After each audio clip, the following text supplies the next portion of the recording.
I came across a new word today that I haven't seen. Yeomanry? Yeomanry. Yeomanry. Let's look it up real fast. What is that beeping? Yeomanry. Yeomanry. Yeomanry refers to a class of moderately prosperous independent farmers who historically cultivated their own land. It's like a type of class in British. I'm reading Jane Austen's Emma right now, so she used, when discussing the Harriet, or maybe even Emma, that they didn't mess with anybody in the yeomanry, which is kind of like, I guess, of a certain status. Yeomanry, yeomanry. Anyway, this is what I just wrote right now. Noah went into the market. Juiced a grocer, a well-to-do farm-to-table grocery store that carried the craftiest of beers from around the world. They also baked fresh ciabatta, baguette, olive loaves, olive sourdough loaves, and whatnot. So this woman, I'm looking at like what inspires me to write, like what. The last 4 days, it's been hard for me to write. I've been wanting to, but I haven't been able to like really just do it. But today I'm writing, like right now. And it's because I'm angry.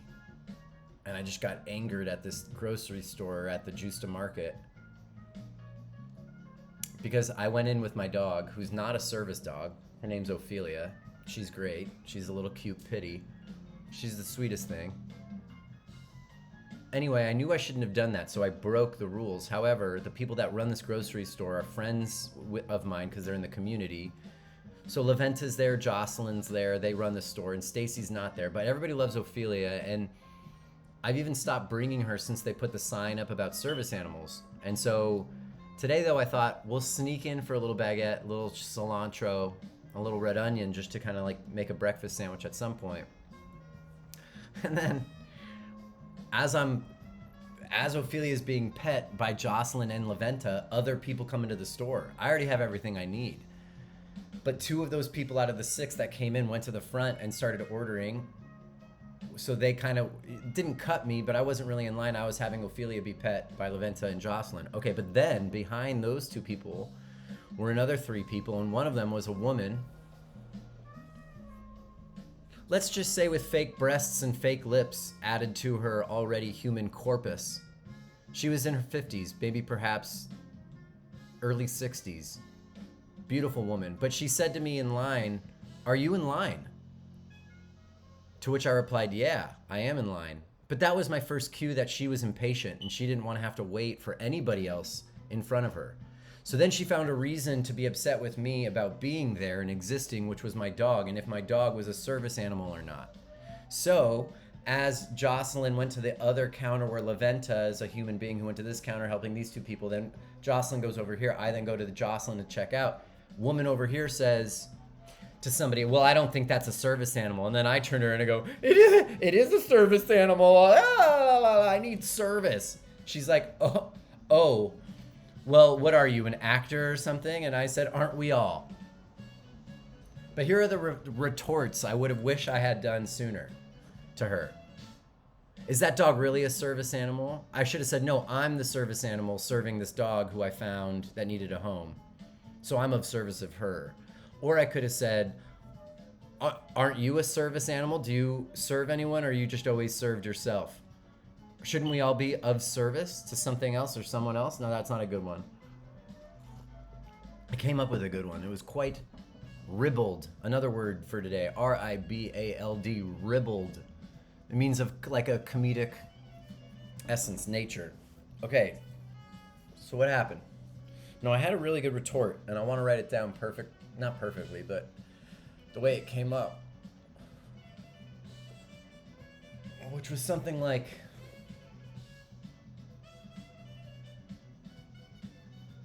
"Oh, are you an actor?"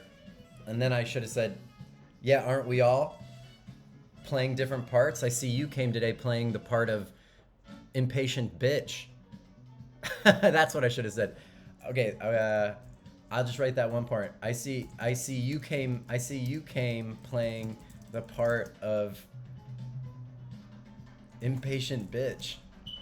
I see you came in playing the part of impatient bitch. While I came in playing the role of pugnacious dog owner. Cool.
Hi,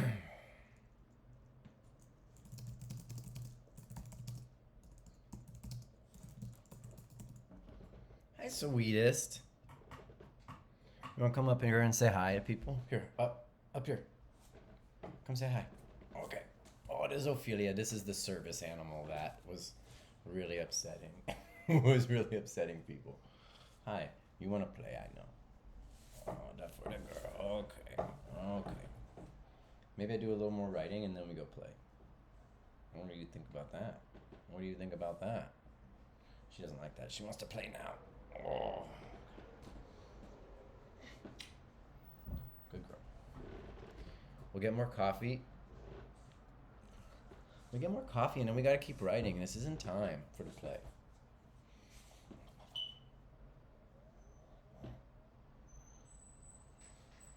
Let's get that beeping off as well.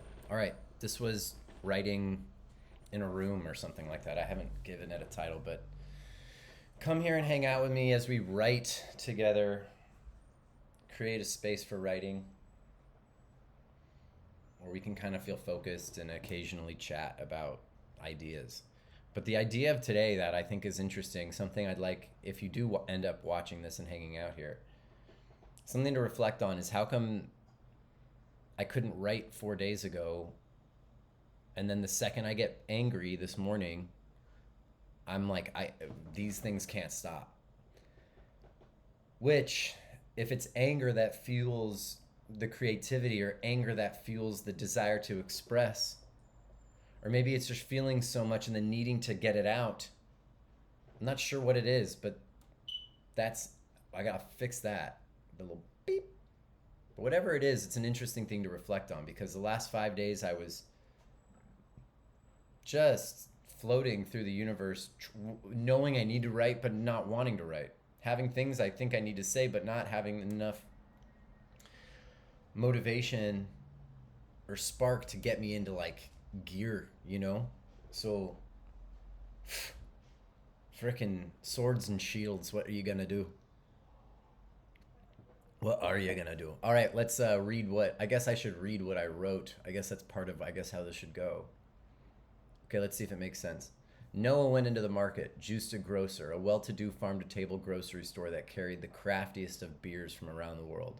They also baked fresh ciabatta, baguette, olive sourdough loaves, and whatnot. Noah needed an onion, maybe a bushel of cilantro, and a sesame baguette so he could fix himself a quality breakfast sandwich, only inspired by a McDonald's breakfast sandwich wrapper he saw on the street outside his window, back when he had no motive. As Jocelyn and Laventa finished petting Ophelia, others came into the market, a Latino couple wanting expensive coffee and pastry, slightly out of place, as well as an older woman with fake lips, fake breasts, and appearing in her 50s. She said curtly to Noah, "Are you in line?" Noah responded immediately, as if waiting for a lure to snap at. "Yes, I am." She said, "Oh." This was Noah's first cue of her impatience and disdain for anyone else being in her way from what she wanted, most likely an expensive cortado or cappuccino. As Laventa helped a Latino couple, Jocelyn called Noah and Ophelia over to the other terminal. While ringing Noah up, Jocelyn asked Noah what he was making. He told her about the sandwich he was prepping in his mind when he overheard the woman in her 50s say to someone, "With all the food around, only service animals are allowed in here." Noah swiveled his head as fast as an umbrella being inverted by wind. Maybe head faster than an umbrella being inverted by wind, and maybe this is just too much. Swiveled his head.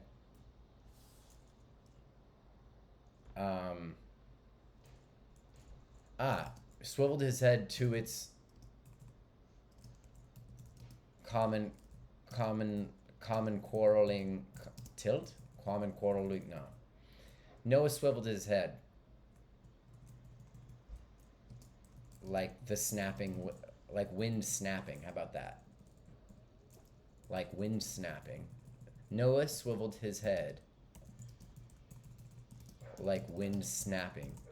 Oh, she is a service animal, as a matter of fact. The woman smiled and said, "She doesn't look like a service animal."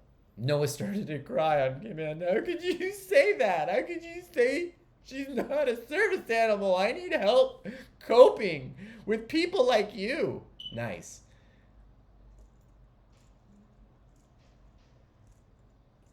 I need help Coping with people like you, the woman smiled, witnessing the taste of narcissism she typically dishes being dished back. She didn't want to mess with Noah's type of crazy, but she did enjoy it. She said, "Oh, what are you, some kind of an actor?" Noah said, shedding a final tear and smirking with his evil resting face. "Aren't we all? I see you came in playing the part of impatient bitch, while I came in playing the role of someone who doesn't want to be fucked with." She lurched back, in awe of how much she enjoyed the flavor of Noah's crazy. Jocelyn then apologized to Noah. Noah then apologized to Jocelyn and retreated, needing to get away from the ants crawling all over him, making him angrier than one needs to get before the end of the 8 o'clock hour of the morning. The end of the 8 o'clock. I don't really like that. The end of the 8 o'clock hour needs to get before noon, before 9. Before 9. All right, we got to fix the beeping. All right, when you feel like life isn't going to get any better, no, it always gets better. I used to say something like that at the end of videos. All right, this was a test. Just like everything.